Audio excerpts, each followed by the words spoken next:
I have a confession, and that is that I am a productivity nerd. If it's something about getting more done in less time, I am all about it.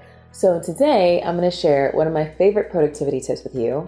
It's called the 2-minute rule, and it's part of the Getting Things Done framework that was popularized by productivity guru David Allen back in the day. So this is the 2-minute rule. Basically, the premise is that if a task is going to take you 2 minutes or less, don't write it on a list. Don't put it aside to do for later. Just do it right now. We consider these like one-touch things in your life. When you touch it, when you come across it, just finish it, right? It's 2 minutes. That's it. This helps us in so many ways. It helps us stop avoiding making decisions, helps us start just taking care of things with more velocity.